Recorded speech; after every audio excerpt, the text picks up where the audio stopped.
Well guys, if you are wondering how to improve your Express Entry CRS scores, then this video today will give you all the possible areas, options of improvement, areas of improvement on which you can work and actually get a better CRS score, which will eventually improve your chances of getting invited for a Canadian PR.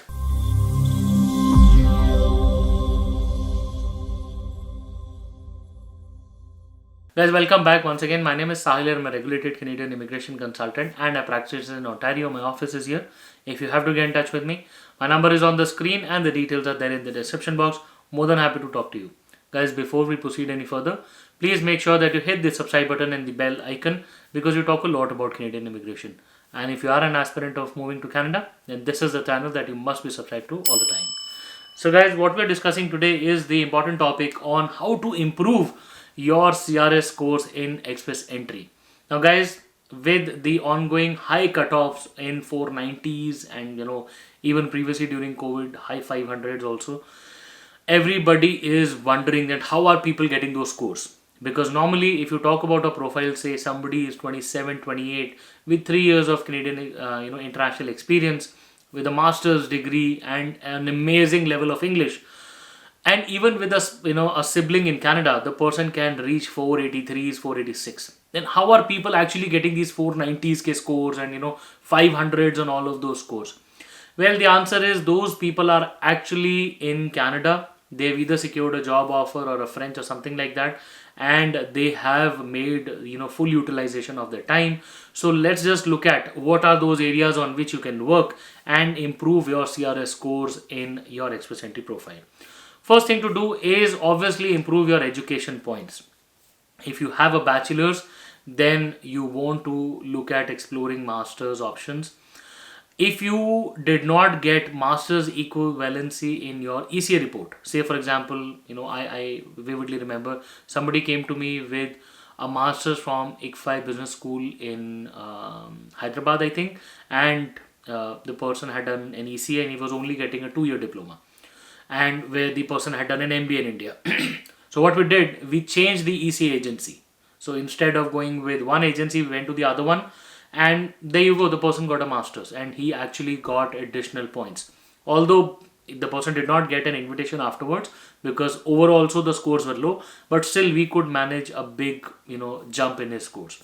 So first thing, try to improve your education points either by going for a master's altogether or by at least changing your agency if your master's did not get an equivalency properly. So that's the first thing. Second thing would be to improve your language testing results. Whether you've appeared for an IELTS exam or a CELPIP exam or maybe a French TEF, TCF or an upcoming PT, any of those, Canada goes by CLB bands. Okay, so say for example you get an 8777 in IELTS or get a 9999 in CELPIP or a similar score in French or anywhere, Canada has one benchmarking table called as CLB. It's Canadian Language Benchmarking System. All those points will correspond to those bands. Okay, so to get the maximum scores, you need to hit a CLB level 10. So whatever test you are taking, see what is the equal score of that CLB and try to score that score. Try to get that score in your language testing exam. Maximum scores you will get in CLB 10. CLB 10 IELTS would be 8.5, 7.5, 7.5 and 7.5. In CELPIP it would be 10, 10, 10, 10, 10. Okay, so that's how you get a CLB 10. So second option is to improve your language testing exam results. Third, the thing you could do to improve your CRS score could be to learn an alternate language. For example, if you are an English speaking person, if you have appeared for an IELTS or CELPIP, you could look at learning French. Vice versa, if you have taken French exam, you could look at taking English. So an alternate language or a second language always gives you more points. So that's always helpful, and that is where you can get additional 50 points also in your Express Entry pool. So people who are English speaking, if they learn French, get a CLB 7, you're looking at 50 points additional. That's amazing, right? If you're sitting at 470, get additional 50 points, go towards 520 and there you go with your invitation. Look at doing that.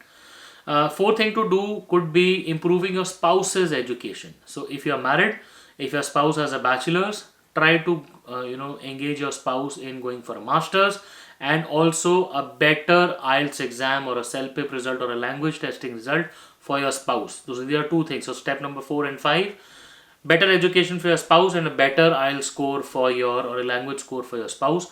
Both of these things will add value to your Express Entry profile. And last but not the least, the most dreaded job offer, or LMIA. An LMIA can carry up to 200 points if it's of a managerial profile. So if it's of a managerial tier or even lower than that, then up to 50 points. Then 00 knock code, as it used to be, it can carry up to 200 points. So if it's a senior managerial profile, then you will have those 200 points to your LMIA. If you have a job offer, say for example, that is LMI exempt, say you came to Canada or an intra-company transfer, if it's LMI exempt, then also it will have similar points. So try to use that. That is really, really helpful. Okay. And last, everybody knows PNP. A PNP can carry 600 points. PNP is an important topic. It's an altogether different, very heavy topic which we can't cover in today's video. But sure, if you can get PNP, then it's a problem solved. Like, it's a different program by itself altogether, right? But if you just talk about Express Entry, again, recap on 6 things. 1, you could look at improving your education points. Either try to get a better education or go for an alternate agency if you didn't get full points. Second could be improve your IELTS exam or your CELPIP or French, anything that you have given. Third thing could be learning a second language, which could be French or English. Then, fourth thing could be your spouse's education. Fifth will be your spouse's language testing results. And last but not the least is a job offer in Canada.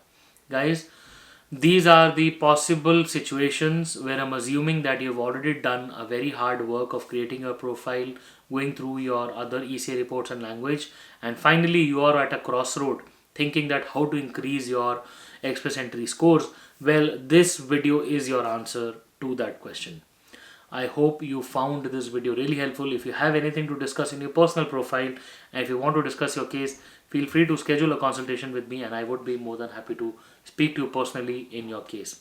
Once again, I wish you all the best and I really hope to see you soon in Canada. All the best.